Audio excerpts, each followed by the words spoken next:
Olá a todos, vamos para mais uma aula, agora de função renal. Meu nome é Vinícius, eu sou aluno de medicina do UniBH em Belo Horizonte.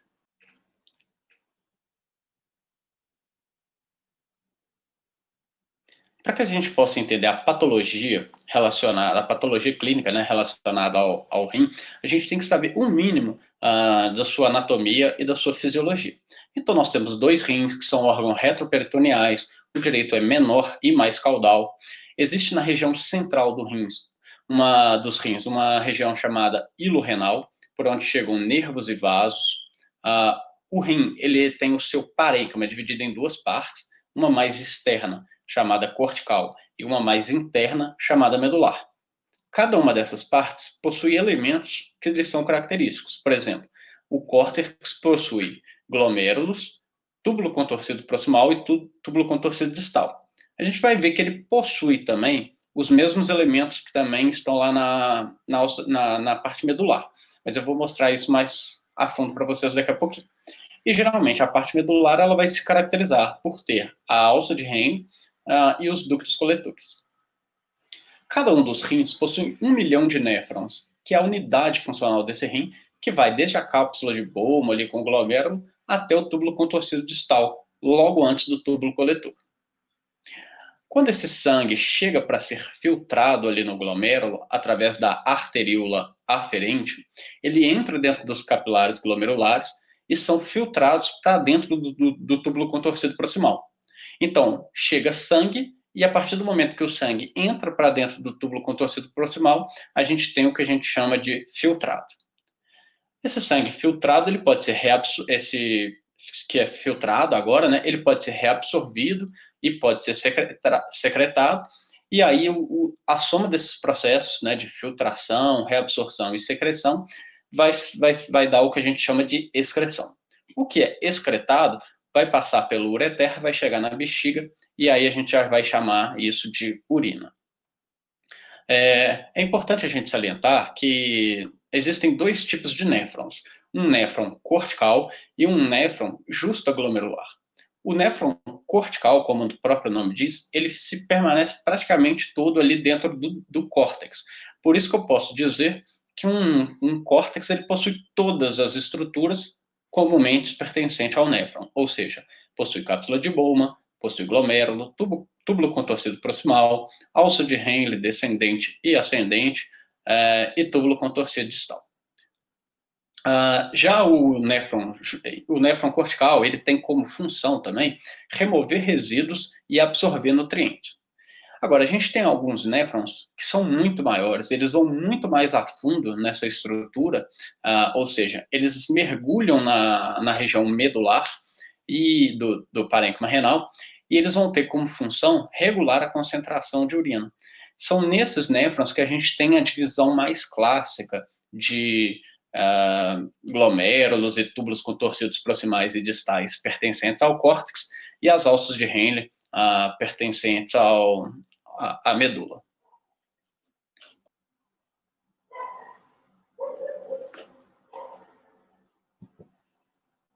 Fisiologicamente, a função do sistema urinário vai ser garantir o equilíbrio hidroeletrolítico e a regulação ácido-básico. Então, por exemplo, em relação ao equilíbrio hidroeletrolítico, nós estamos falando do que ele vai deixar dentro do corpo ou o que ele vai excretar em relação à água e íons. E em relação à regulação ácido-básico, também vai estar relacionada aos íons ácidos ou básicos, né, que ele vai permitir permanecer no corpo ou que ele vai excretar. Os processos que a gente já comentou, né, e que a gente vai mostrar aqui nesse slide são filtração, reabsorção e secreção. Todos eles somados, a gente vai ver que não é bem só uma soma, gera a excreção. Então, quando o sangue está chegando ali no desenho pela arteríola aferente e entrando ali dentro dos capilares glomerulares para ser filtrado e entrar para dentro do túbulo contorcido proximal, momento esse que o sangue vai passar a ser chamado de filtrado, eu tenho o que a gente chama de filtração. Se eu seguir com essa substância, eu posso chegar ali na figura numa setinha verde chamada R de reabsorção, onde aquilo que está no filtrado pode voltar para a minha corrente sanguínea através dos capilares peritubulares, que são aqueles capilares que vão margeando os túbulos contorcidos proximal, alça de Henle e túbulo contorcido distal. Então, tudo que está dentro do filtrado e volta para dentro do sangue é chamado de reabsorção, e o que foi reabsorvido não vai ser excretado. Seguindo agora dentro do sangue, eu posso pegar o que está no capilar peritubular e fazer o movimento contrário, voltar com essas substâncias para dentro do túbulo contorcido ou alça de Henle ou túbulo contorcido distal. Ou seja, eu volto do sangue para dentro do túbulo, mas não passando lá pelo glomérulo. A esse processo eu chamo de secreção. Então, o que vai ser excretado? Tudo aquilo que foi filtrado e tudo aquilo que foi secretado, menos aquilo que foi reabsorvido, porque o que foi reabsorvido voltou para a minha circulação. Então, essa é a matemática da minha excreção. A excreção é igual ao que foi filtrado, mais o que foi secretado, menos o que foi reabsorvido.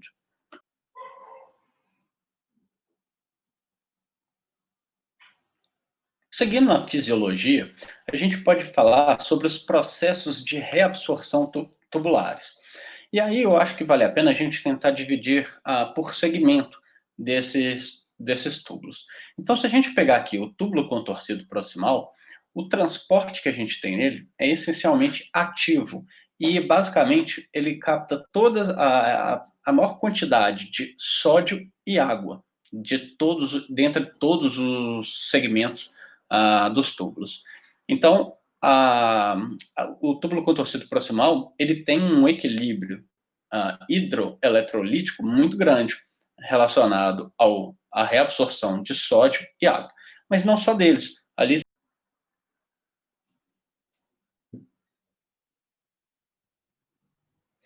a alça de Henle descendente, ela possui um processo de reabsorção que é por difusão simples, ou seja, não é mais um transporte ativo com gasto de energia, mas um transporte passivo. Nesse momento, a gente consegue reabsorver por volta de 25% de sódio e 20% de água, além de outros íons como cloro, potássio, cálcio e magnésio. Perceba que agora a gente já diminuiu substancialmente a captação de sódio e água e o processo ficou passivo. Quando eu vou para a alça de Henle ascendente espessa, o processo volta a se tornar ativo e eu posso captar íons como sódio e cloro. Entretanto,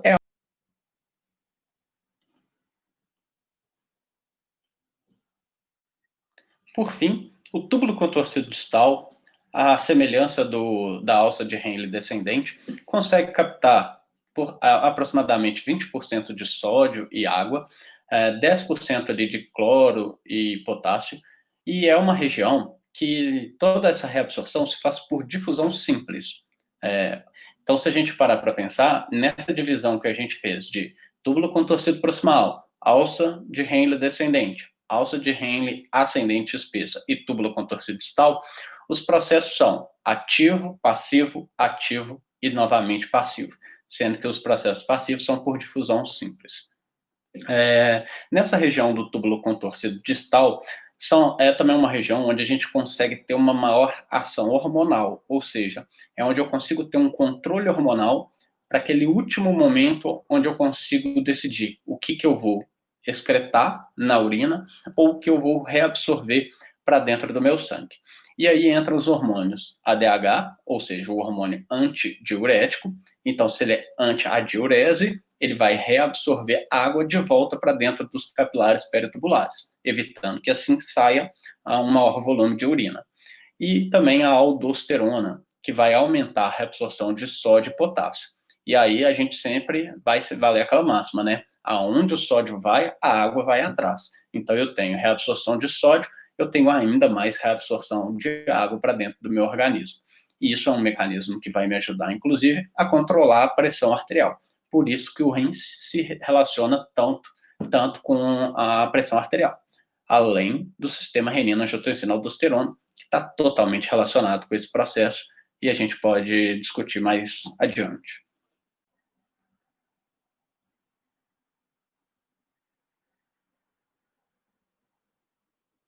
Tudo que sair do túbulo contorcido distal vai para o túbulo coletor, que vai levar todo esse filtrado, agora já começando a ser chamado de urina, lá para a bexiga. Só que no túbulo coletor é a última porção onde o ADH ainda faz efeito, permitindo a reabsorção de água para dentro do meu organismo, evitando a perda hídrica.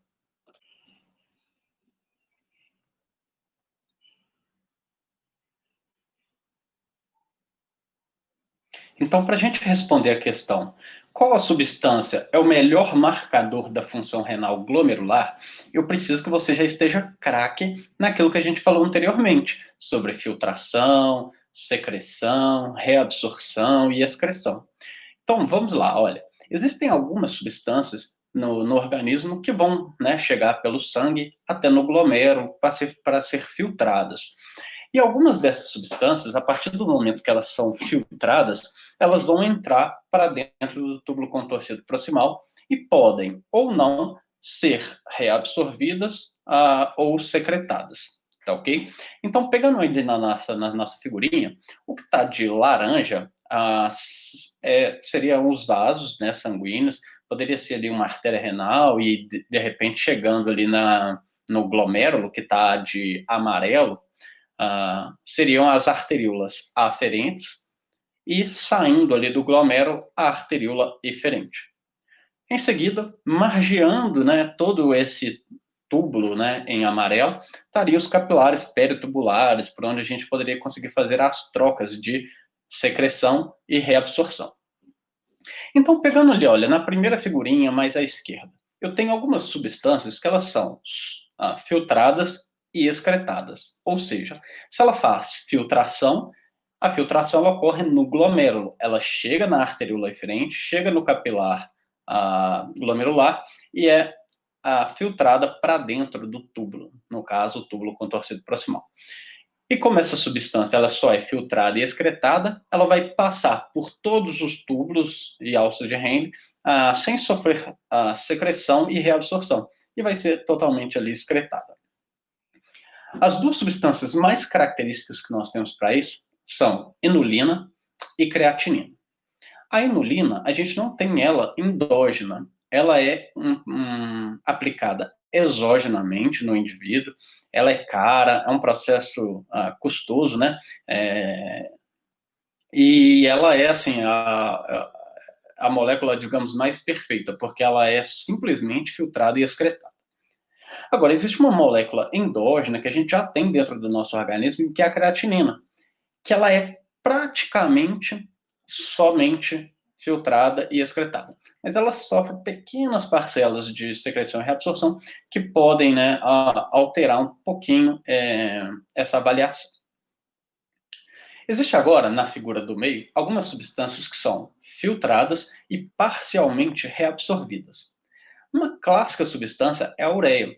Ela é filtrada, ou seja, ela passa lá no glomérulo e entra para dentro do túbulo, mas quando ela vai andando pelos túbulos, ela pode ser parcialmente reabsorvida para dentro do sangue. É o caso da ureia, que 50% é reabsorvida e vai voltar para o sangue, e 50% vai sair pela urina.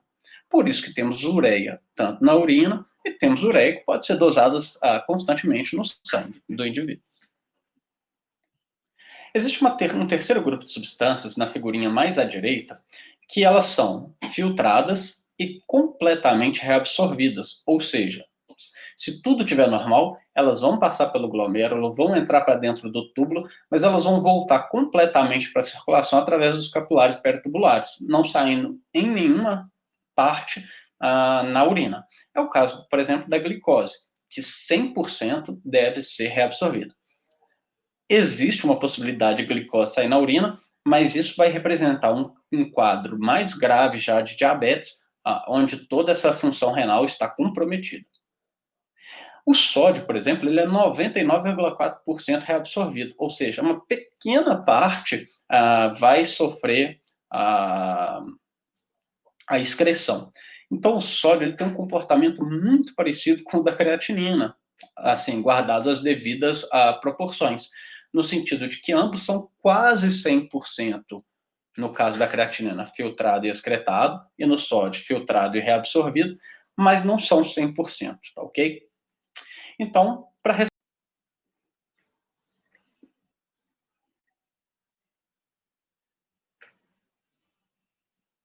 se estamos falando em função glomerular, o único processo que acontece no glomérulo é a filtração.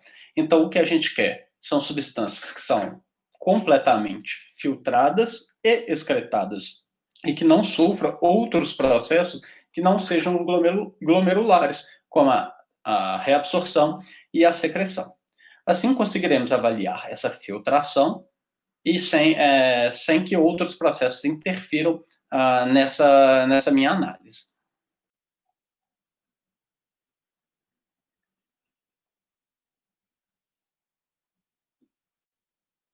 Como a gente não vai entrar nessa aula muito nas funções cardíacas, não é o objetivo aqui alongar com o sistema renina-angiotensina-aldosterona.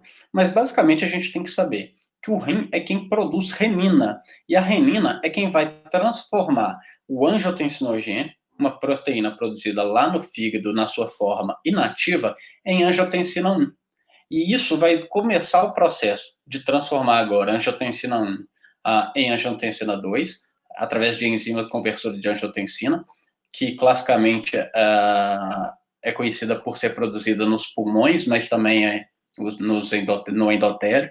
E a angiotensina 2 é quem vai fazer a medula, né, da suprarrenal, excretar lá a aldosterona, e a aldosterona ela está relacionada com o processo de reabsorção, ou seja, retenção do sódio. E o sódio, a gente não brincou que onde o sódio vai, a água vai atrás?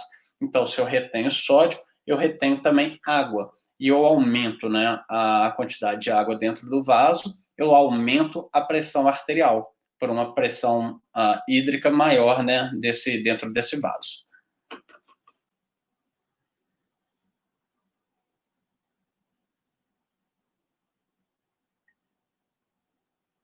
Então, se eu pensar nas funções hormonais do meu rim, sempre vai ter um estímulo gerando uma resposta. Então, se eu tenho uma queda da pressão arterial, o que o meu rim vai fazer? Ele vai liberar renina para que o sistema renina-angiotensina-aldosterona seja efetivado e com a secreção de aldosterona eu faço a retenção de sódio, sódio retém água, eu aumento a quantidade de volume, né, dentro do meu vaso, aumentando a pressão arterial. E eu tenho que lembrar também que quando eu tenho um quadro de hipóxia, eu posso levar o meu rim a secretar eritropoetina, que vai chegar lá na medula e estimular a liberação de células, né, diversas ali, mas principalmente os eritrócitos, não é? Então, assim, o rim ele tem funções diversas, né? Não só de filtração, como já é tipo, classicamente conhecido, mas aí falamos além da filtração, da reabsorção, da secreção, da liberação de EPO, da liberação de renina, falamos também do rim fazendo toda a reabsorção, né, de íons, que vai regular os eletrólitos, né, regulação hidroeletrolítica, regulação ácido-básica, então várias funções do órgão que a gente tem que relembrar.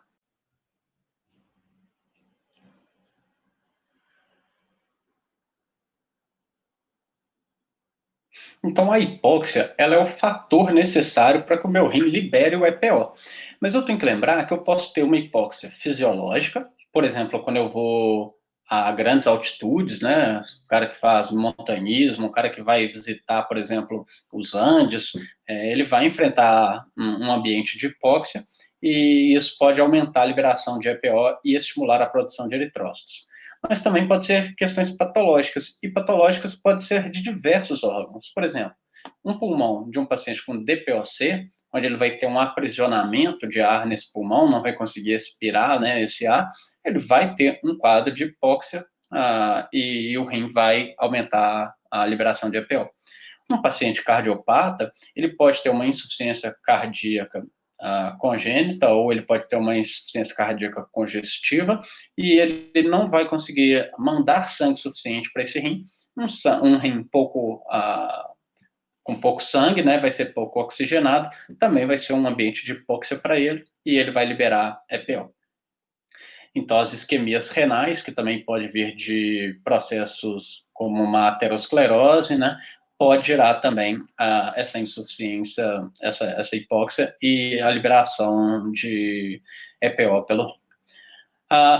O EPO, ele vai lá na medula, né, na medula óssea, a medula óssea vai produzir eritrócitos e esses eritrócitos vão.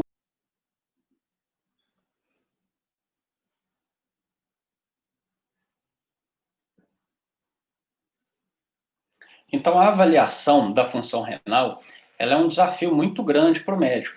Primeiro, porque ele não consegue fazer um exame físico muito detalhado do seu paciente, posto que na maioria dos casos, o paciente não tem um rim palpável, a não ser que ele tenha já um carcinoma ou um rim policístico muito grande, onde ele consiga fazer essa palpação.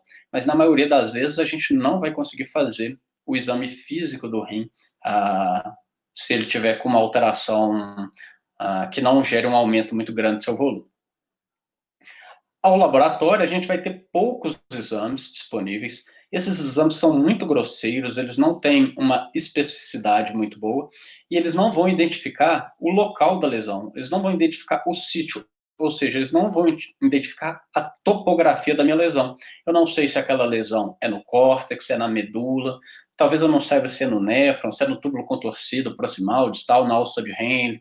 Então, isso gera uma incerteza muito grande, e o médico ele acaba tendo que juntar muitos dados para tentar fechar um diagnóstico. Muitas vezes é necessária a biópsia e os exames de imagem, que não vão ser temas aqui dessa aula, mas eles podem ser muito úteis na avaliação da função renal. Agora, os exames eles são produtivos para avaliar a ausência ou presença de lesão e a gravidade da lesão. Basicamente, ureia e creatinina vão chegar muito bem nesses aspectos, que são consideradas as dosagens séricas de compostos nitrogenados, que é por onde a gente vai começar a nossa avaliação da função renal.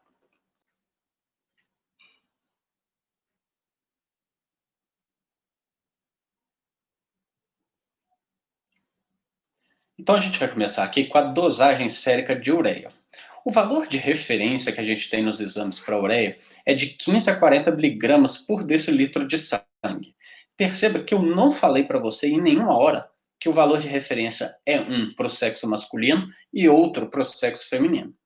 E isso é muito importante porque a gente vai ver que não existe uma diferença ou uma interferência da musculatura no exame de ureia, que é basicamente a grande diferença, né, entre o corpo do sexo masculino para o do sexo feminino, né, quantidade de musculatura.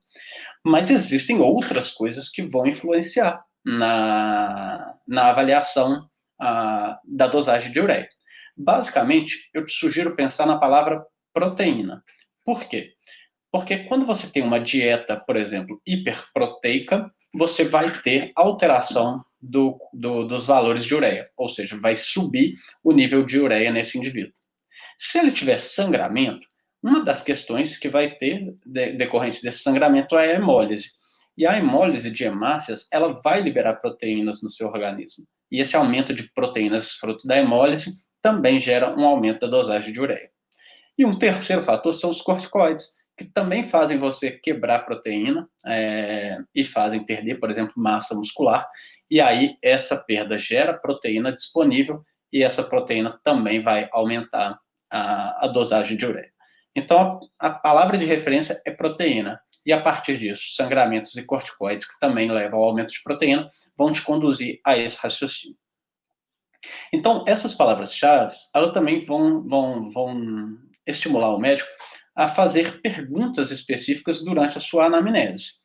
Então, saber se o paciente está em uso de medicamentos, se ele vem apresentando sangramentos, se ele tem algum problema, por exemplo, do trato gastrointestinal, se ele usa um AINE, isso tudo pode alterar de alguma forma os valores de ureia, e isso são importantes de serem avaliados. Então, ali eu coloquei assim, olha, se pergunte, a situação clínica não renal causa catabolismo de proteína? Causa sangramentos? Se a resposta for positiva, teremos hiperuremia, ou seja, aumento da quantidade de ureia no sangue. Se for problema renal de baixa severidade, aumentará apenas a ureia. A hipouremia, ela apresenta baixa especificidade e não tem valor para o diagnóstico médico. Então, a gente só se preocupa com a hiperuremia. Agora, se eu tiver uma hiperuremia, o que isso significa para mim? A ureia ela é um marcador de precocidade, ou seja, é o primeiro marcador que eu consigo dosar que vai indicar que eu estou tendo um problema renal. Aonde no rim? Não sei, mas eu sei que está tendo algum problema e já me chama a atenção.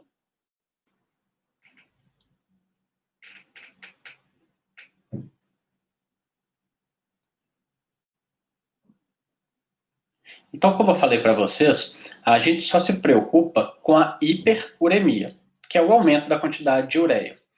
Além disso, a gente vai se preocupar com aquelas palavrinhas-chave: proteínas, sangramentos e perda de massa muscular, resultado ali do uso de glicocorticoides, correto? Então, a gente pode ter uma hiperuremia de causas pré-renais, renais e pós-renais. Olha como que as causas pré-renais estão muito relacionadas com as nossas palavrinhas-chave. Por exemplo, uma insuficiência cardíaca congestiva. A gente vai ter um sangue circulando com uma força menor, né? Esse coração está batendo mais fraco, não está conseguindo fazer o sangue circular. Isso gera uma estase. E se a gente pensar lá na síndrome de Virchow, né? A estase é um dos fatores que vão resultar em hemólise. Então, a insuficiência cardíaca causa hemólise, os sangramentos causam hemólise e a hemólise dispõe, né, de proteínas para o meu organismo, dando um aumento ali na quantidade de ureia. Agora, quando eu vou chegando num paciente mais idoso, que já vai tendo sarcopenia, ou então um uso de corticoides, que também gera perda de massa muscular, né? Esse catabolismo proteico, ele também vai me gerar um aporte de proteínas aumentado e a proteína, né, ela vai me dar a formação de ureia, então eu tenho um aumento da quantidade de ureia nesse organismo. Agora, dentro das causas renais, veja como que a ureia não é um bom marcador no sentido de me dar a topografia da lesão. Ela pode ser relacionada a uma doença renal glomerular. Então, problema de glomero. Ela pode ser uma doença tubular, ou seja, de todos os túbulos contorcidos, proximal, alça de Henle, ascendente, descendente, túbulo contorcido distal. Então, pode ser uma insuficiência renal aguda, pode ser uma pielonefrite, ou seja, ela é muito ampla, ela não tem especificidade, entendeu? Então, ela é só um marcador de precocidade da lesão. E ela pode ser de causa pós-renal, ou seja, de tudo que está após o rim, entre o rim e a bexiga. Então, pode ser ali uma causa de litíase ureteral ou uretral, pode ser tumor, pode ser...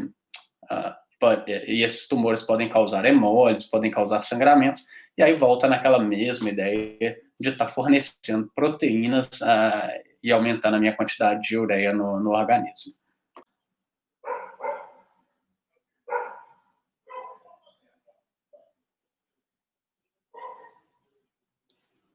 Agora nós vamos falar da creatinina.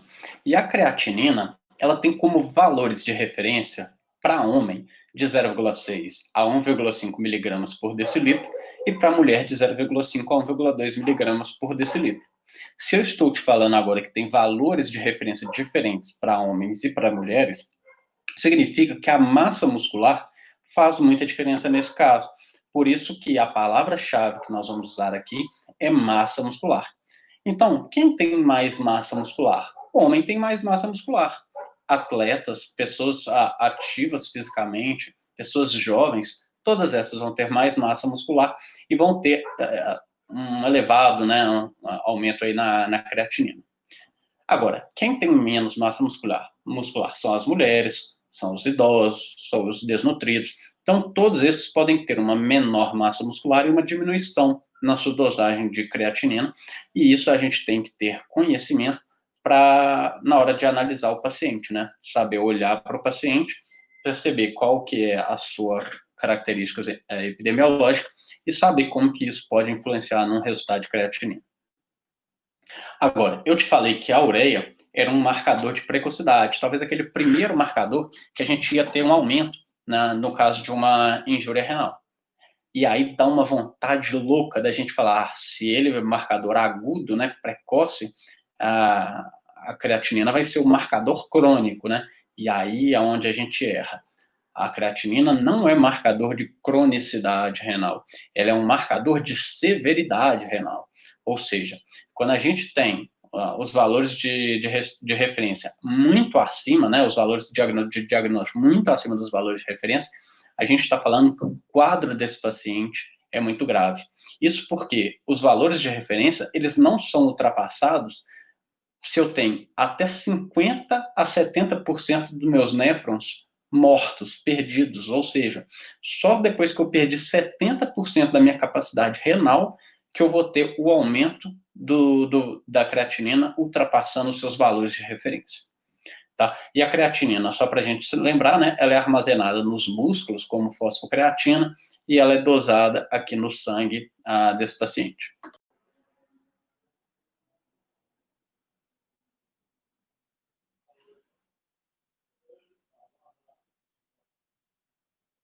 Então, para a creatinina, a gente tem um valor de referência diferente para homem e para mulher, e eu te falei que a palavra-chave é massa muscular. Por isso que a pergunta que você vai se fazer é: o problema não renal gera perda de massa muscular? Se gerar, vai gerar hipercreatinemia. Então, se o agravo for renal de alta severidade, temos aumento tanto de ureia quanto de creatinina. Por quê? Eu tenho a ureia como um marcador inicial que vai se manter durante todo o quadro renal desse paciente e tenho a creatinina aumentando agora que o quadro está severo, ou seja, que eu já perdi mais de 50% dos meus néfrons, ok? E aí a hipercreatinemia, então ela vai ser associada com doenças pré-renais, doenças renais ou pós-renais, mostrando que ela também é um tanto quanto imprecisa, né? Doenças pré-renais podem ser, por exemplo, lesões musculares, porque ela está relacionada com massa muscular. Doenças renais podem ser, por exemplo, diminuição de taxa de filtração glomerular, porque eu estou perdendo néfrons, que é a unidade funcional de filtração do meu rim, e ela pode ser pós-renal, por exemplo, quando eu tenho obstrução do trato urinário, seja ele por litíase ou por neoplasias. Agora, quando que eu vou ter hipocreatinemia? Quando eu tenho doenças hepáticas, perda de massa muscular, seja por causa de velhice, subnutrição, até mesmo o uso de corticoides pode vir a alterar alguma coisa aqui, mas menos do que o que a gente tem lá na ureia. A ureia é muito mais sensível ao corticoide, tá ok?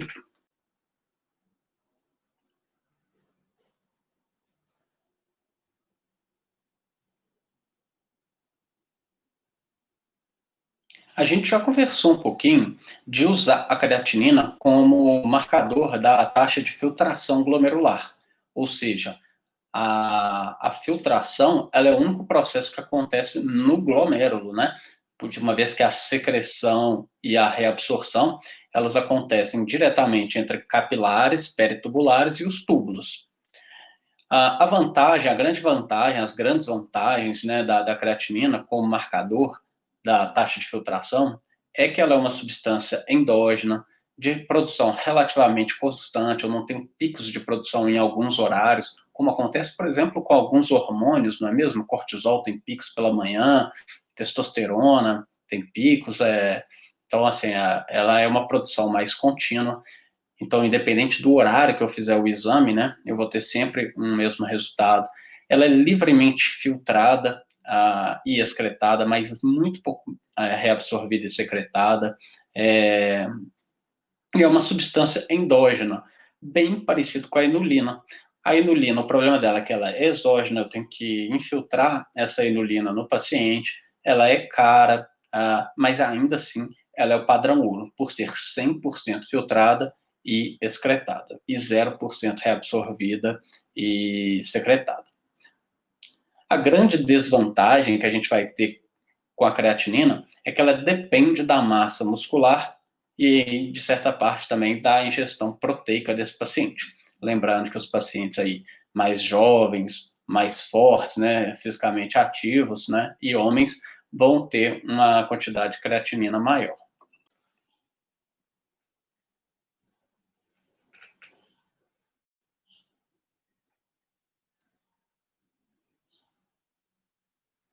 Então, esse slide é só um resuminho de tudo que a gente já falou. Vai ficar aí para vocês lerem. Em verde, as vantagens, né, do uso da ureia e da creatinina, para que a gente pode usar esses marcadores, e as desvantagens ou os cuidados que a gente tem que ter ao interpretar os exames de ureia e creatinina, destacados na cor vermelha.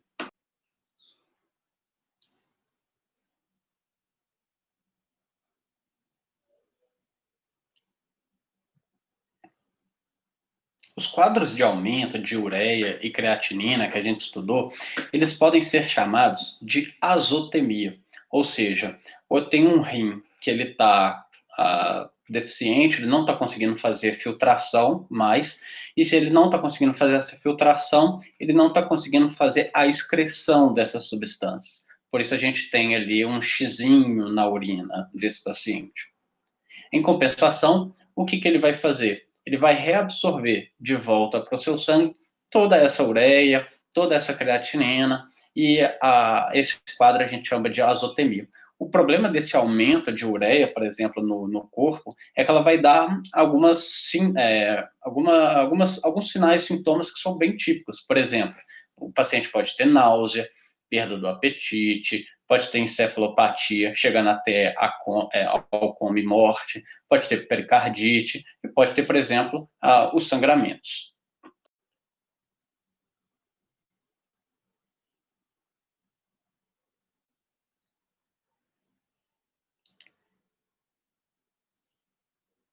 Então, sempre que eu vou fazer a análise desses marcadores bioquímicos, como a ureia e a creatinina, eu vou fazer a coleta do sangue venoso, né, desse paciente, e vou usar o tubinho de tampa vermelha, tá ok? E a partir disso a gente pode levar essa amostra para o aparelho de espectrofotometria, e aí a gente vai usar a lei de Lambert-Beer para fazer o cálculo.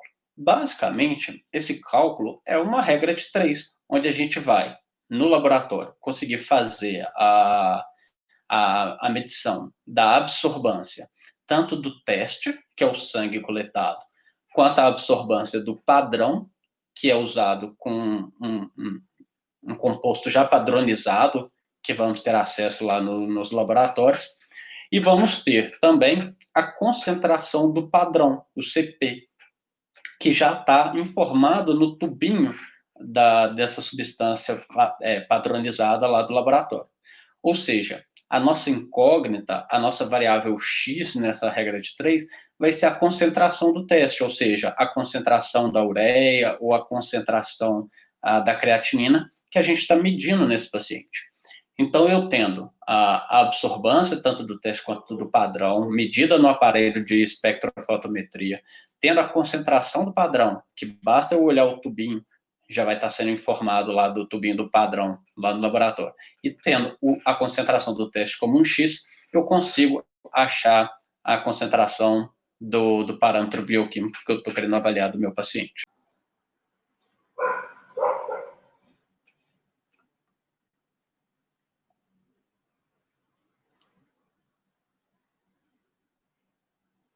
Então, esse slide que a gente tem como guia da nossa aula, a gente já falou ali da dosagem sérica dos compostos nitrogenados, que são ureia e creatinina, e agora a gente vai abordar um pouco mais a fundo a taxa de filtração glomerular, que é a depuração de creatinina, também chamado de clearance ou clareamento da creatinina.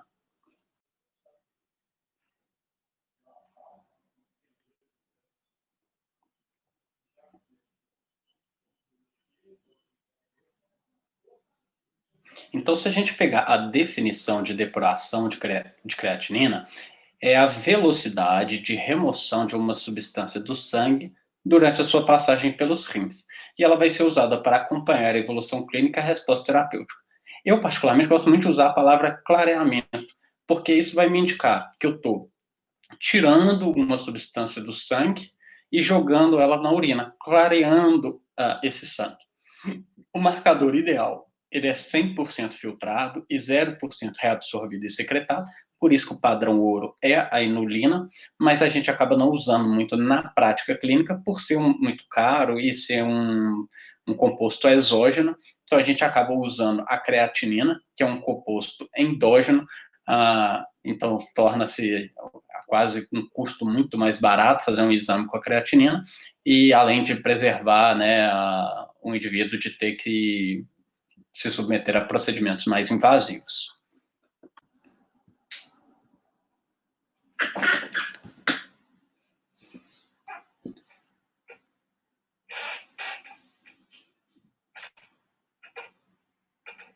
A depuração da creatinina, então ela vai levar em consideração, né, a diferença entre homens e mulheres, ou seja, homens eles possuem um maior clareamento dessas substâncias do que as mulheres. Por isso, o valor de referência de seus exames vão de 97 a 137 ml por minuto e o das mulheres de 88 a 128 ml por minuto. Existem algumas fórmulas, né, para o cálculo do clareamento, e a que a gente vai falar aqui agora, ela leva em consideração a concentração de creatinina na urina, dividido pela concentração de creatinina no sangue, vezes o volume de urina por minuto. Portanto, a gente tem que multiplicar o número de horas e minutos por dia, ou seja, a gente vai pegar o volume de urina de 24 horas e dividir por 1.440, para a gente ter esse volume por minuto, e vai multiplicar por 1,73, que é uma forma que a gente tem de padronizar, um número fixo que vai padronizar a função renal para diferentes tamanhos de rins, e dividir ali pela área do paciente. Essa área a gente pode usar uma tabelinha, né, onde você vai ligar a altura do paciente em um eixo e o peso do paciente no outro eixo, e quando você fizer essa ligação, tem um eixo central, onde você vai cortar esse eixo e vai ter um número nesse eixo que corresponde à área corporal em metros quadrados desse paciente. Então, portanto, a gente vai levar em consideração aí as dosagens de creatinina na urina e no sangue, o volume de urina por minuto e a área corporal do paciente e a área corporal fixa de 1,73.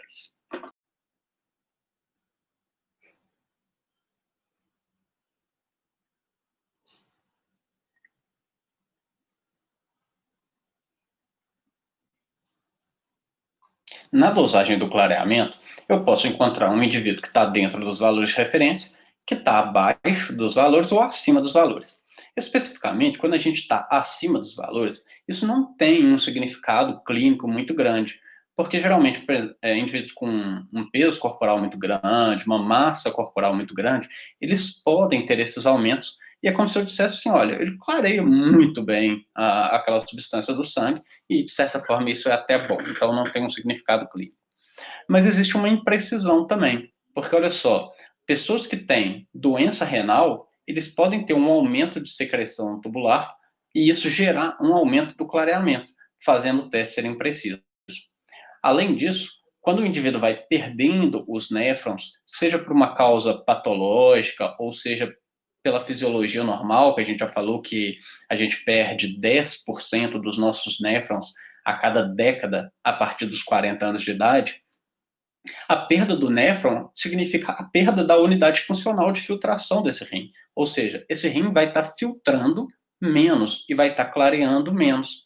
Só que os néfrons remanescentes, eles podem aumentar o seu ritmo de trabalho, compensando a perda, a morte desses néfrons que foram perdidos, fazendo com que a doença, né, renal passe desapercebida. Ou seja, aquele indivíduo que tem uma grande quantidade de néfrons perdidos não tem os resultados destacados no exame de clareamento por causa dessa supercompensação dos néfrons remanescentes. E isso torna mais um fato, né, que mostra para a gente que o teste ele tem as suas imprecisões.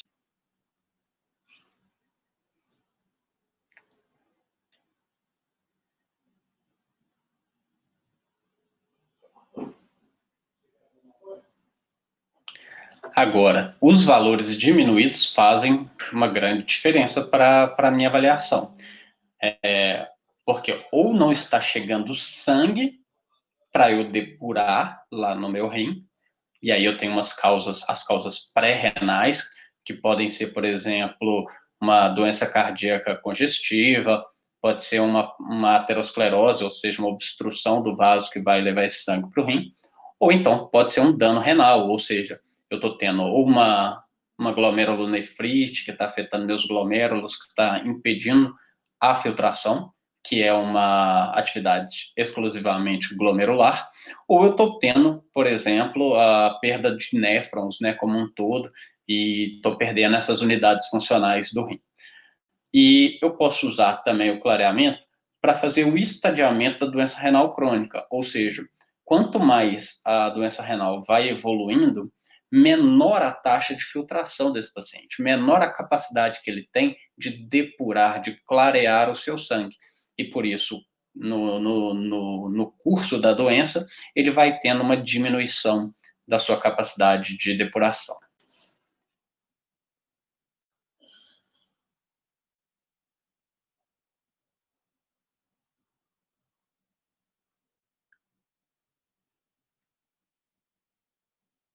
Então, voltando para o nosso slide base, a gente já estudou as dosagens séricas de compostos nitrogenados e falamos que a ureia a gente se preocupa com os valores aumentados. A creatinina a gente se preocupa tanto com os valores aumentados quanto os diminuídos. E para a taxa de filtração glomerular, que é o exame de depuração ou clareamento da creatinina, a gente se preocupa com as diminuições dos valores de referência. Nós vamos falar agora dos exames de urina rotina, ou EAS.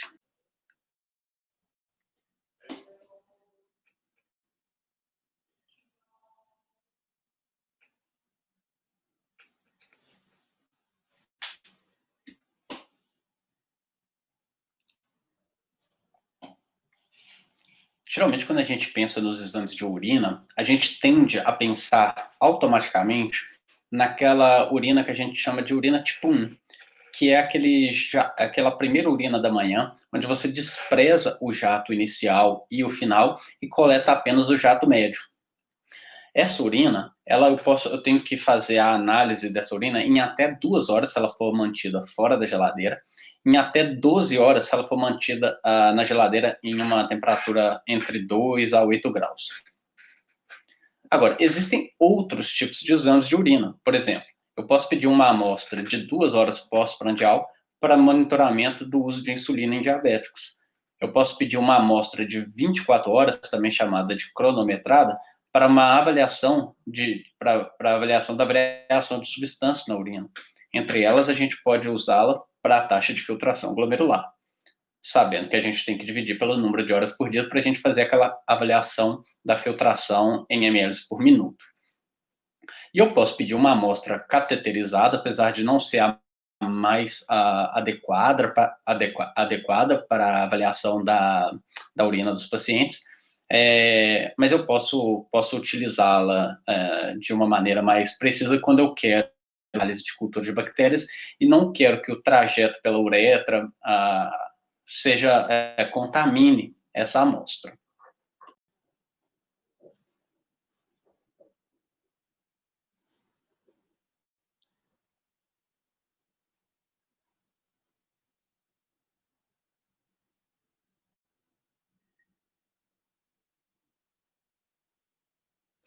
Quando eu tenho essa urina tipo 1 mantida por mais de 2 horas fora da geladeira, ela pode ter alteração das suas características, devido ao crescimento bacteriano.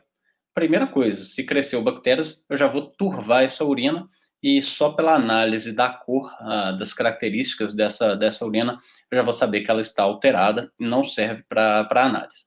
Além disso, a presença de bactérias, dependendo do tipo, ela pode tornar esse pH mais básico ou mais ácido, incluindo gerando até uma confusão aí, né, com as infecções do trato urinário. Além disso, a bilirrubina, ela é fotossensível. Então, o fato da urina estar exposta à luminosidade, né, pode diminuir os valores de bilirrubina e mascarar a sua presença no exame.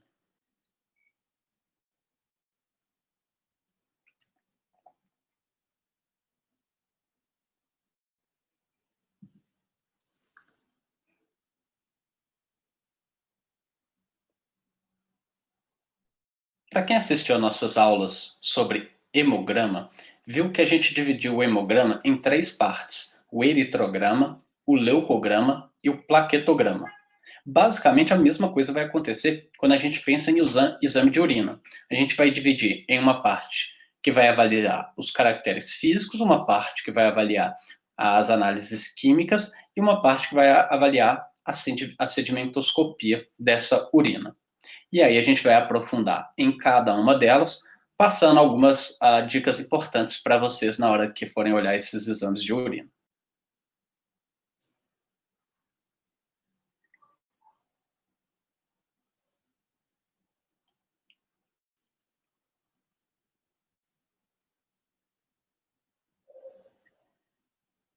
Então, quando o técnico pegar esse frasco contendo urina lá no laboratório, talvez a primeira classificação que ele vai fazer seja quanto aos caracteres físicos. E aí, o primeiro deles seria a cor dessa urina.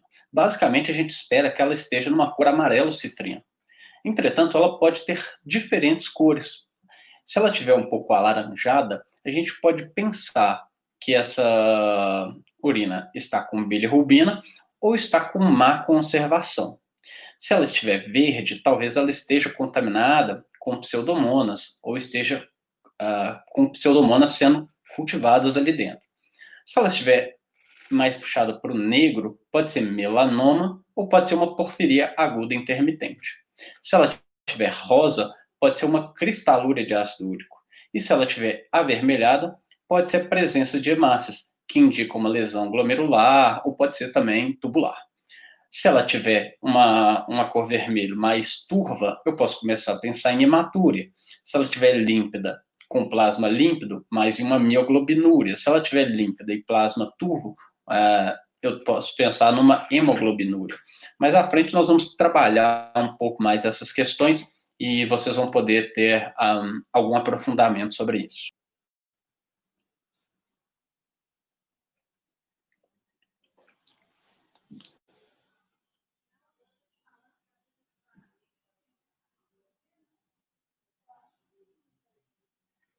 Quanto aos aspectos, essa urina ela pode estar ou não turvada, e quando ela está turvada, pode ser pela presença de cristais amorfos, leucócitos, hemácias, células epiteliais, bactérias, ou seja, uma infinidade de compostos que pode estar dando esse aspecto turvado à urina, que vai ter que ser avaliado com as demais avaliações que a gente vai encontrar aqui no exame de.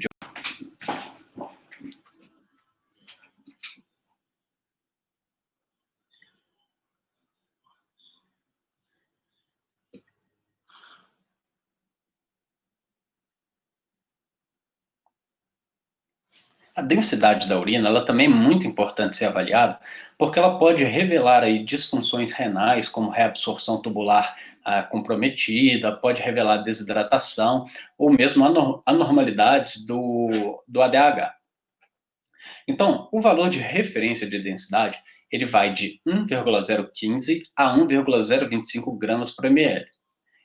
Quando esse valor está abaixo do valor de referência e próximo ali de 1 a 1,003, eu posso pensar numa hiperdiluição urinária, ou seja, ela está abaixo, com uma densidade abaixo daquilo que era esperada.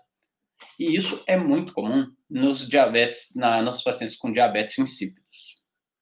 Quando ela está acima do valor de referência e bem próximo ali de 1,032, a gente pode pensar em glicosúria, ou seja, a glicose.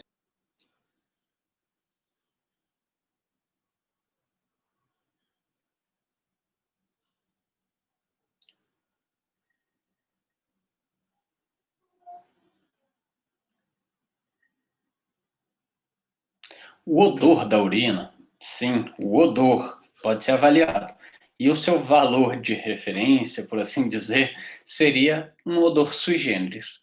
Quando esse odor está mais amoniacal, a gente pensa que essa urina ficou muito tempo em repouso, aumentando a quantidade de amônias por conversão da ureia. Quando esse odor está forte e desagradável, a gente pode pensar em bactérias. Quando está adocicado, a gente pensa em cetonúria, do caso do diabético. Quando está com cheiro de mofo, a gente pode pensar em erros de metabolismo do aminoácido, assim como quando tem a presença de óleo de peixe, que a gente pensa na metioninemias, que também é um erro de metabolismo de aminoácidos.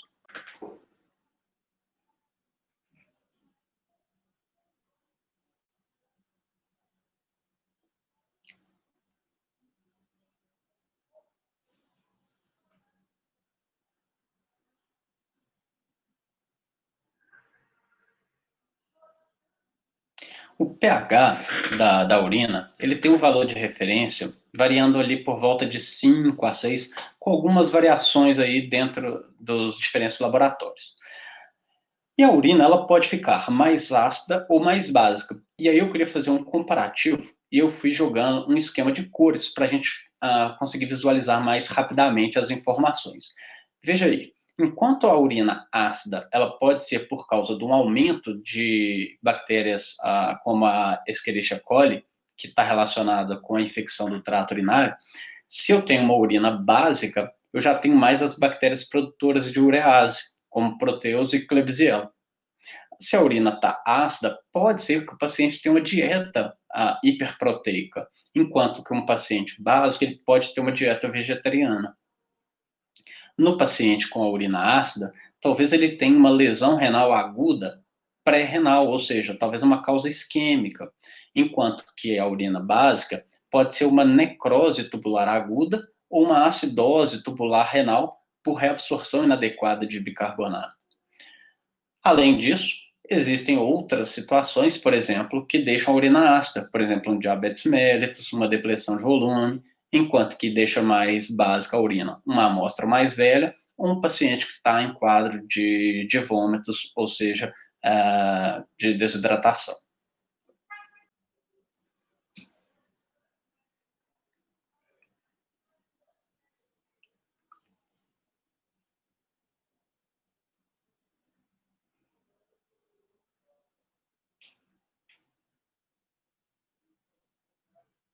A análise química das proteínas pode revelar uma proteinúria pré-renal, renal ou pós-renal. Não vamos precisar ficar decorando todas aqui agora, mas só para a gente ter uma certa noção, né? As causas pré-renais de proteinúria podem envolver, por exemplo, uma hemólise, que vai ter a liberação, né, de proteínas dentro dessas hemácias no sangue, aumentando essa liberação na urina. Assim como febre, calor, exercício físico e o ortostatismo, ficar em pé por muito tempo, pode gerar esse aumento de proteínas na urina, e aí a urina fica mais espumosa quando a gente vai olhar no vaso sanitário. Dentre as causas renais, a gente pode ter as doenças glomerulares, as nefropatias diabéticas e as doenças tubulares, como a síndrome de Fanconi. E a gente vai fazer no próximo slide exatamente um comparativo entre a proteinúria de causa glomerular e a proteinúria de causa tubular. Dentre as causas pós-renais, a gente tem a infecção do trato urinário inferior, e aí a gente tem que ter alguns cuidados quando a gente avalia a proteinúria. Porque quando eu tenho a proteinúria, ela pode ser ou não as proteínas de Tan-Horsfall. A proteína de Tan-Horsfall, ela é um muco que tem nos túbulos contorcidos, e essas proteínas, elas saem na urina de maneira fisiológica, por renovação dessas células, dessas células dos túbulos. Então, enquanto as demais proteínas, por exemplo, albumina, alguns outros tipos de proteínas, podem sair na urina até um determinado valor de referência e não podem ultrapassá-lo, as proteínas de Tan-Horsfall, elas estão naturalmente sempre presentes lá na urina, sem que comprometa a avaliação do quadro clínico desse paciente. Existe ainda uma proteína, essa sim, patológica, que é a proteína de Bence-Jones, que vai revelar um paciente com mieloma múltiplo ou uma leucemia.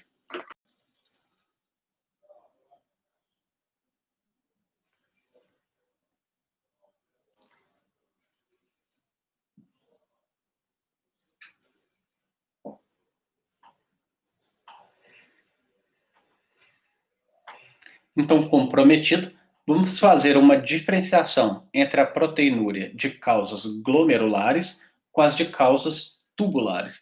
E aqui seria uma das poucas situações onde a gente vai pegar um exame que avalia a função renal e ter uma aproximação do sítio da lesão.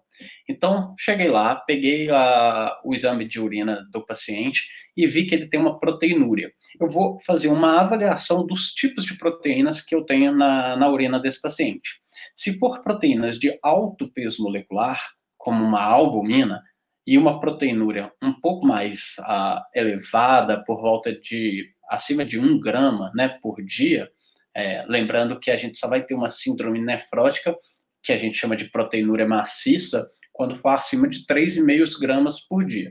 Mas mesmo assim, 1 grama por dia já é algo bem elevado, e aí a gente já pensa numa proteinúria glomerular, por causa dessa albumina.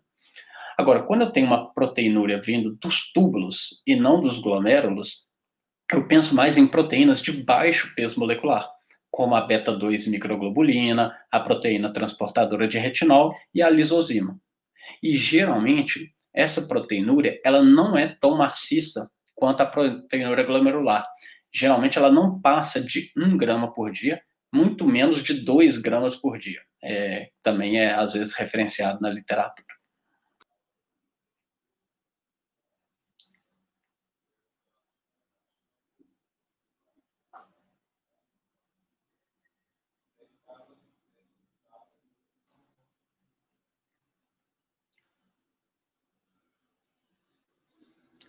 A albuminúria, ou seja, a excreção de albumina na urina, ela não indica somente danos glomerulares. Ela também pode ser usada para o acompanhamento da nefropatia diabética. E aí eu tenho alguns valores de referência que eu posso usar. Até 30 miligramas por dia é chamado de normoalbuminúria. Se eu passar desse valor e for de 31 a 300 miligramas por dia, eu chamo de microalbuminúria. Agora, se eu tiver mais do que 300 miligramas por dia, aí eu tenho a macroalbuminúria.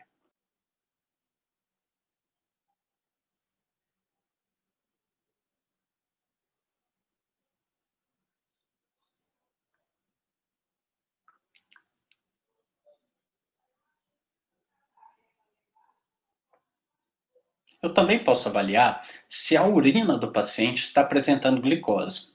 Normalmente, a glicose não vai aparecer na urina do paciente e só vai acontecer quando eu tenho uma glicose sanguínea acima de 160 a 180. E a gente chama isso de limiar renal para a glicose. Ou seja, para eu classificar a diabetes mellitus, eu tenho que ter uma glicose acima ali de 120 miligramas por decilitro. Mas para essa glicose do diabético sair na urina, ele tem que estar acima de 160 a 180 miligramas por decilitro, ou seja, ele tem que estar descompensando nessa diabetes dele já, correto? Então, para pensar, eu posso ter uma diabetes mellitus, posso ter um indivíduo com diabetes mellitus e não ter glicosura? Claro que posso, desde que ele esteja com o valor de glicose entre 120, né, que é a característica dele como diabético, até 160, 180, correto? Agora, a glicose, ela também aumenta em outras situações que não a diabetes. Por exemplo, gestação e lesão tubular, como a síndrome de Fanconi, também podem aumentar a glicose. Especificamente, a síndrome de Fanconi é um distúrbio da reabsorção tubular, porque a glicose ela é reabsorvida principalmente no túbulo contorcido proximal. E quando esse túbulo contorcido não faz a reabsorção adequada da glicose e acarreta, então, na glicosúria, esse indivíduo ele pode ser que tenha a síndrome de Fanconi, que vai vir com outros achados, por exemplo, fosfatúria, uricosúria, aminoacidúria e acidose tubular renal.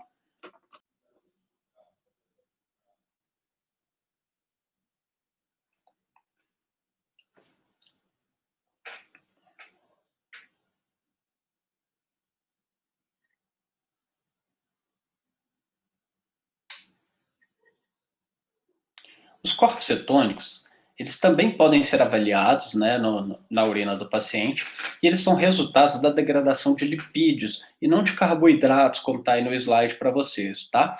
Então, ele é resultado da degradação de lipídios.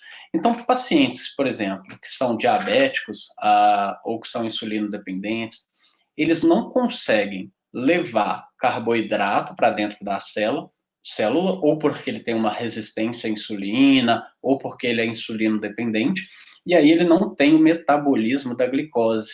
E aí ele passa a utilizar o metabolismo dos lipídios como fonte de energia, e esse metabolismo libera corpos cetônicos na corrente sanguínea desse indivíduo.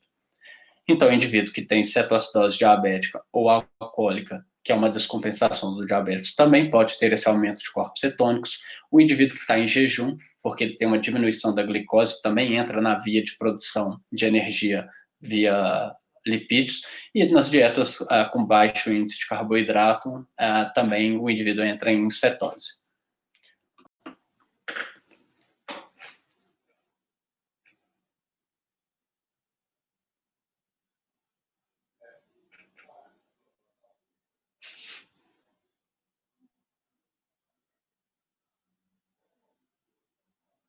A bilirrubina é outro elemento que a gente pode analisar na análise química, né, da urina, e a gente até já falou que ela é fotossensível, então que a urina não pode ficar mais do que 2 horas esperando uma análise, né, porque essa bilirrubina ela vai ser degradada. A bilirrubina ela é um indicador precoce de doença hepática, né? Precede inclusive a icterícia, e ela está presente, por exemplo, nas colestases, onde você vai ter um aumento da bilirrubina direta, conjugada, aquela que é hidrossolúvel e que pode ser excretada na urina. Agora, se você tem uma bilirrubina aumentada por um quadro de hemólise, o que você tem é um aumento principalmente da bilirrubina indireta, que é lipossolúvel e que não sai na urina. Portanto, aumentos de bilirrubina na urina são muito mais indicativas de aumentos de bilirrubina direta, frutos de quadros de colestase. Agora, o limiar renal para a bilirrubina, ele é de 1,5 miligramas por decilitro, enquanto que para eu caracterizar os valores de referência para a bilirrubina são 1,2, ou seja, existe um gap ali, uma margem, né, de 1,2 até 1,5, onde eu tenho um aumento das minhas bilirrubinas, seja direta ou indireta, né, mas que eu não vou ter presença delas detectada ainda no exame de urina.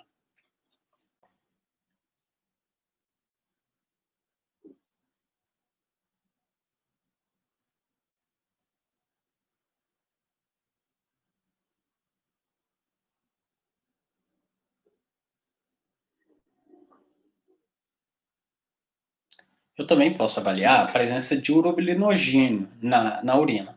Agora, quem que é o urobilinogênio? O urobilinogênio, ele é a conversão daquela bilirrubina, geralmente direta, né, que já passou pela conjugação hepática, pela transformação por bactérias lá do intestino. Ou seja, se eu tenho uma colestase, essa bilirrubina ela não vai chegar das vias biliares até o intestino, lá no duodeno, e não vai ser convertida a urobilinogênio. Portanto, não vai sair urobilinogênio na urina. Agora, se eu não tiver uma colestase, o meu quadro for outro, por exemplo, uma doença hemolítica, uma hemorragia digestiva, eu vou ter um aumento principalmente de bilirrubina indireta, também de bilirrubina indireta, mas em menor parte, porque o fígado vai conjugar no limite dele, né, a bilirrubina indireta, e essa bilirrubina direta vai chegar no intestino, vai ser transformada a urobilinogênio por essas bactérias intestinais e pode ser liberada tanto na urina quanto nas fezes. Então, os quadros que resultam principalmente em aumento de bilirrubina indireta também aumentam urobilinogênio na urina. Já os quadros que aumentam mais bilirrubina direta, que são as colestases, não aumentam tanto o urobilinogênio, não aumenta, não tem aumento desse urobilinogênio.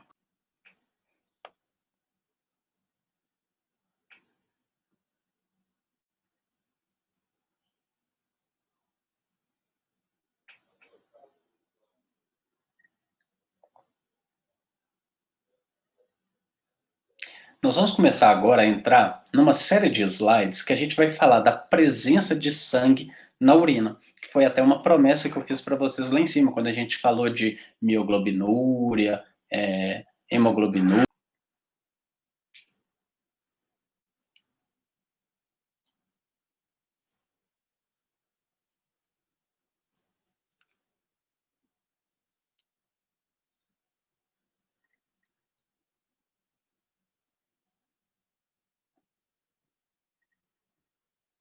Então, no slide anterior, a gente mostrou que os quadros de hemólise podem fazer sair hemoglobina na urina, porque a gente não teria aptoglobina suficiente para carregar essa hemoglobina.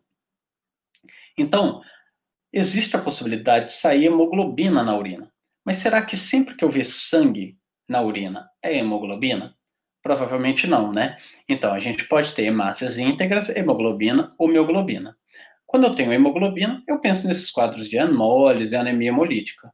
Mas pode ser que esteja saindo hemácias íntegras. Eu olho lá no microscópio, são as hemácias que estão saindo na urina, e não a hemoglobina.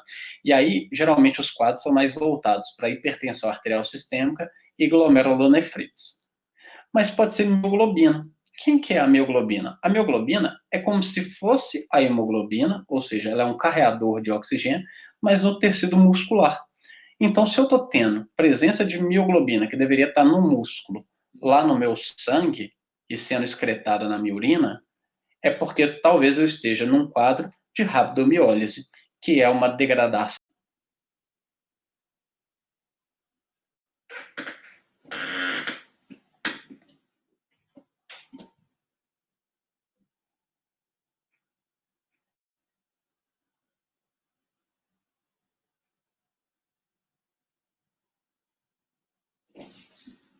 Então, nem era o objetivo da aula, mas eu resolvi preparar esse slide puxando o gancho aqui da rabdomiólise, que é essa destruição maciça da musculatura, e tem várias causas, podem ser exercícios, traumas ou medicações, né? E quando a gente vai fazer o diagnóstico, a gente tem que perceber que, se é uma destruição muscular, eu posso usar algum marcador bioquímico que meça essa destruição, que geralmente é o CPK. Então, eu vou ter, no diagnóstico laboratorial de rabdomiólise, uma elevação sustentada de CPK. Além disso, eu vou ter a mioglobinúria, ou seja, a presença de mioglobina na urina. E como a gente já falou, essa proteína ela é muito grande, muito tóxica e pode causar a necrose tubular aguda. O problema de você causar necrose tubular é que você vai alterar aqueles parâmetros que a gente estudou no início dessa aula, que são o aumento de ureia e de creatinina, ou seja, você vai ter azotemia. Então, aumento de CPK, mioglobinúria, aumento de ureia e aumento de creatinina marcam o diagnóstico de rabdomiólise.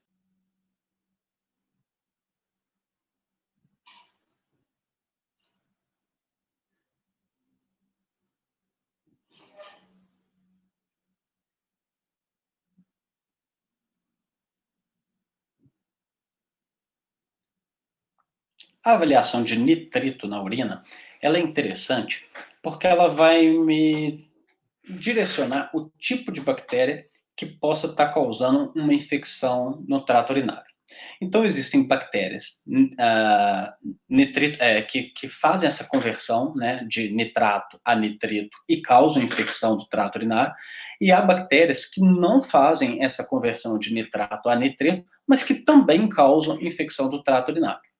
Dentre as bactérias que fazem a conversão e que causam o nitrito positivo no exame de urina, a gente tem principalmente as bactérias bastonetes gram-negativas, principalmente do grupo das enterobactérias, e a gente pode citar aí como exemplo a Klebsiella, a Proteus e também a Escherichia coli, que é a principal causadora de infecção de trato urinário. Agora, Cocos gram-positivos, eles causam a infecção do trato urinário sem dar nitrito positivo. E aí a gente tem, para citar, a Streptococcus fecalis, a Neisseria gonorreia e a Mycobacterium tuberculosis.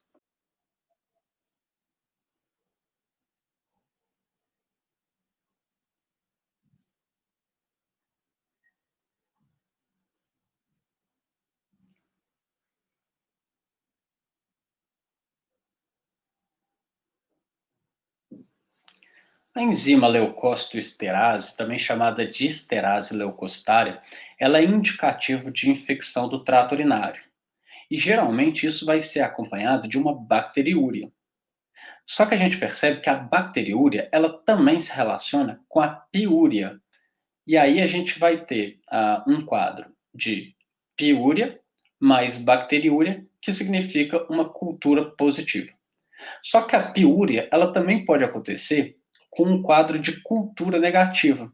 E quando isso acontece, eu tenho que pensar em doenças como nefrite intersticial, tuberculose renal e nefrolitise, ou seja, quadros que não são infecciosos.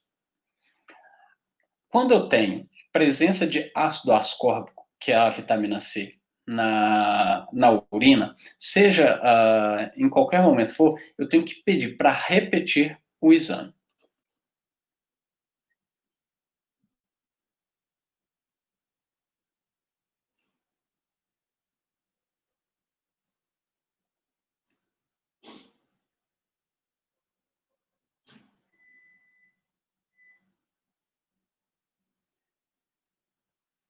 Chegamos então na última sessão desse nosso exame de urina, que é a sedimentoscopia. Então a gente vai pegar lá aquela coleta de urina do tipo 1, né? Onde a gente vai pegar o jato médio da primeira urina da manhã, vai centrifugar por 5 minutos, e aí a gente vai conseguir reconhecer esses elementos que podem estar presentes nessa urina. Dentre eles, hemácias, leucócitos, células epiteliais, cilindros, cristais, mucos e flora bacteriana, que a gente vai tentar abordar agora um pouquinho mais com você.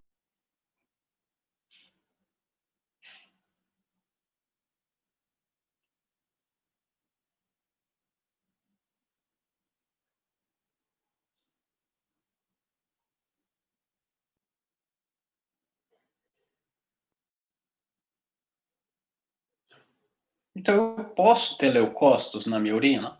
Posso, mas dentro de um valor de referência de até 5 por campo, com algumas literaturas falando em até 10 por campo. Campo, quando a gente fala, é o campo de visualização do microscópio, correto? Então, se eu achei até 5 leucócitos por campo, isso é considerado normal. Agora, quando eu começo a ter mais do que 5 por campo, eu começo a chamar isso de piúria. E eu começo a pensar em doenças renais, como pielonefrite, glomerulonefrite, nefrite intersticial aguda. Tá vendo que a gente está falando muito das ITs, que são as inflamações? Cistite, uretrite, mas também alguns casos de litíase e tumores. Agora, a piúria, ela tem uma baixa especificidade, ou seja, eu tenho uma infinidade de quadros inflamatórios, né, outros quadros menos inflamatórios, como a litíase e os tumores. Então, eu tenho uma ampla gama de doenças que podem cursar com a piúria.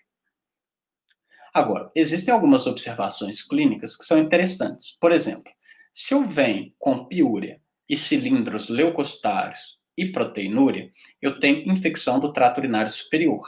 E quando eu tenho a piúria com uma proteinúria leve sem os cilindros leucocitários, a gente vai ter infecção do trato urinário inferior. A gente vai ver que os cilindros, eles são estruturas proteicas, geralmente com as proteínas de Tan-Horston ligadas ou não a alguns outros elementos, como hemácias, células epiteliais, leucócitos, e, e elas são moldadas à luz dos túbulos, seja túbulos contorcidos, né, proximal e tal, e por isso eles adquirem esse formato de cilindro, que é o formato do túbulo. Então eu só posso ter cilindro se essa infecção está vindo do trato urinário superior. Se vier do trato urinário inferior, não tem como ter cilindros, e isso já faz uma distinção topográfica para mim aqui também, ok? Agora, se eu tenho piúria com leucocitúria estéril, ou seja, cultura negativa, aí eu penso na tuberculose renal, cálculos, doença túbulo intersticial, como a nefropatia por anti-inflamatório não esteroidal.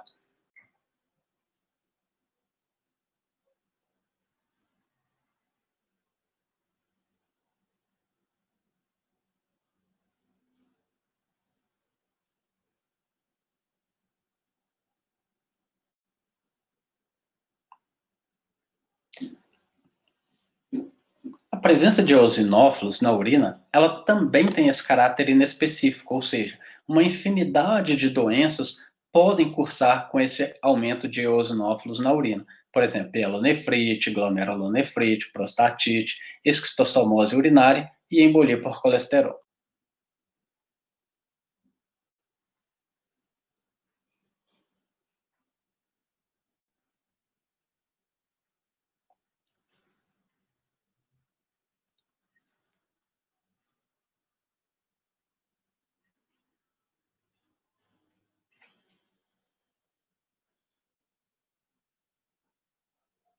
Quando eu faço a avaliação sedimentoscópica das hemácias, eu posso ter até 2 ou 3 hemácias por campo lá no microscópio.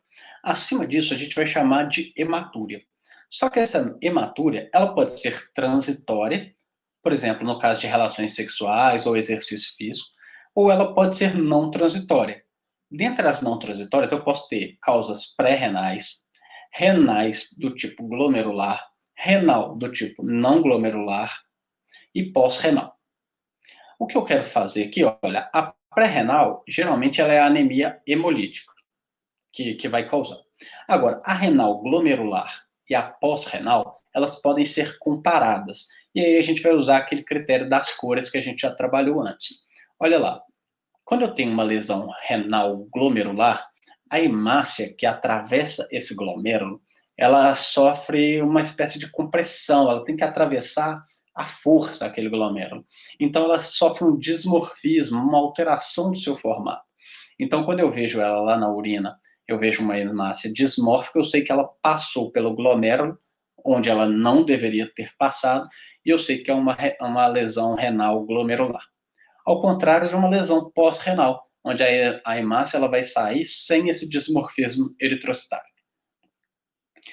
Quando a hemácia ela sofre essa passagem pelo glomérulo, ela torna essa urina mais amarronzada, enquanto que a hemácia de um problema pós-renal, ela sai com a cor de sangue vivo, então ela deixa a urina na cor vermelho vivo e não amarronzada. Além disso, o problema renal glomerular ele não forma coágulos, enquanto o pós-renal forma coágulos. Além disso, o problema pós-renal, ele deixa a urina mais alcalina, que é algo que o diferencia. Observações clínicas que a gente pode fazer aqui. Quando eu tenho, então, um paciente, ele tem um quadro de hematúria, tem proteinúria, ele tem cilindros hemáticos, lembrando que os cilindros são feitos lá no trato urinário superior, né, dentro dos túbulos. Então está saindo proteína de Tan-Hoffmann associado com hemácias. E ele tem as hemácias dismórficas, eu sei que o quadro dele é de origem.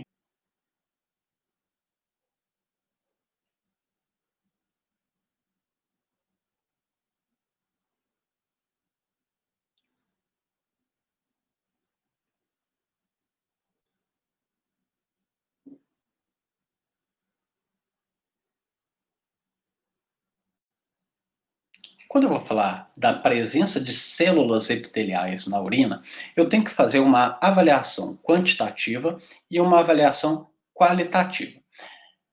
Quantitativamente, eu posso encontrar até 10 células epiteliais por campo.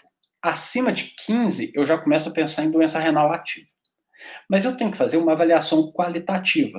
Eu tenho que saber de onde estão vindo essas células epiteliais. Então, se essa célula epitelial é do trato urinário inferior, ela é do tipo escamosa e ela é mais comum que seja presente lá na urina. Se ela é uma célula que vem da bexiga, ureter, até a pelve renal, ou seja, até antes de entrar o meu rim, eu tenho uma célula do tipo transicional. Eu posso ter algumas na urina.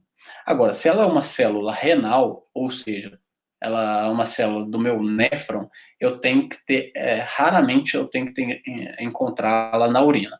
E geralmente ela vai vir associada a uma célula que é chamada de corpo graxo oval, que é uma célula típica das síndromes nefróticas. Também é indicativo de lipidúria, de glomerulonefrite, diabetes mellitus e lúpus eritematoso sistêmico, mas é muito associada à síndrome nefrótica.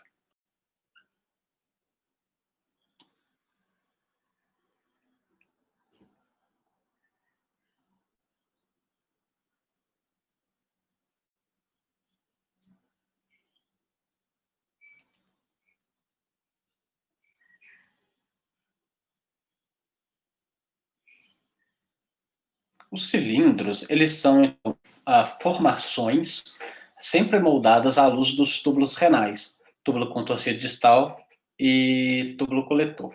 O que isso significa? Que os cilindros, eles são formados dentro desses túbulos e eles adquirem o formato de um túbulo, que é o formato de um cilindro, daí o seu nome. E eles geralmente vão estar associados com uma proteína desse túbulo, que é uma proteína fisiológica, a proteína de Tan-Russell, e pode ou não estar associado com algum elemento aderido a essa proteína. Então, ele vai distinguir, o cilindro ele vai distinguir uma doença que é do trato urinário superior, onde ela estará presente, de uma do trato urinário inferior, onde ela não estará presente.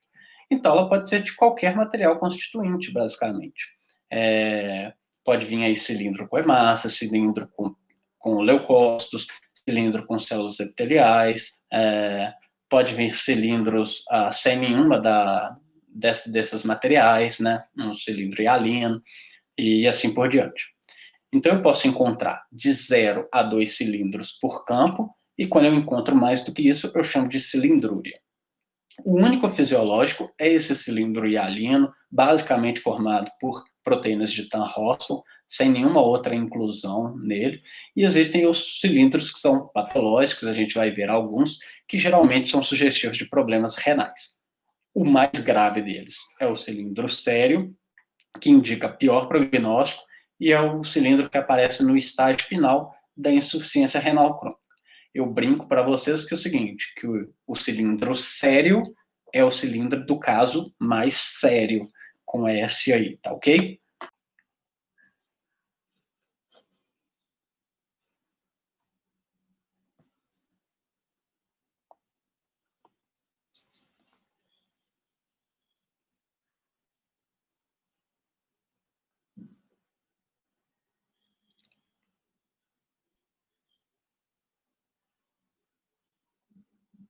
Então, os cilindros, eles são bem fáceis de gravar, porque os nomes são muito sugestivos. Por exemplo, o cilindro hemático, ele é a combinação da proteína de Tan-Russell com hemácias. E assim sempre vai ser a associação dessa proteína de Tan-Russell, que é a fisiológica, com algum outro elemento. No caso do cilindro hemático, ele sugere doenças glomerulares ou hemorragia de néfron. O cilindro leucocitário vai ser a proteína de Tan-Russell com leucócitos, e aí ele vai sugerir inflamações no néfron, como uma pielonefrite e uma glomerulonefrite. Quando eu tenho cilindros de células epiteliais, eu tenho a proteína de Tan-Russell com células epiteliais. Agora, ele vai sugerir lesões mais tubulares e não mais glomerulares. Agora, existem cilindros granulosos, que vão sugerir necrose tubular aguda, e os gordurosos, que vão sugerir síndrome nefrótica, como já falamos anteriormente.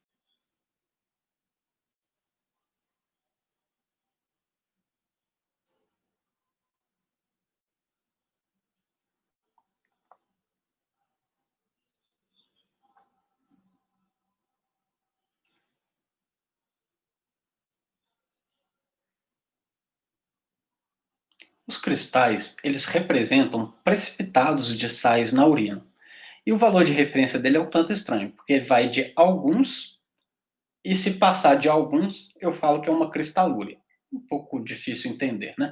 Mas a cristalúria, eu faço então essa avaliação quantitativa do alguns, mas faço também uma avaliação qualitativa, que aí pode me ajudar um pouquinho mais. Olha só, se eu tenho uma cristalúria por ácido úrico, talvez seja uma gota ou um câncer. Se for por um oxalato, um precipitado de oxalato de cálcio, eu penso mais em litíase. Se for de colesterol, eu posso pensar em síndrome nefrótica. Se for de bilirrubina, doenças hepáticas. E se for um sal iatrogênico, os sais também podem ser de origem iatrogênicas, né? Que são causados principalmente por medicamentos como sulfadiazina e ampicilina.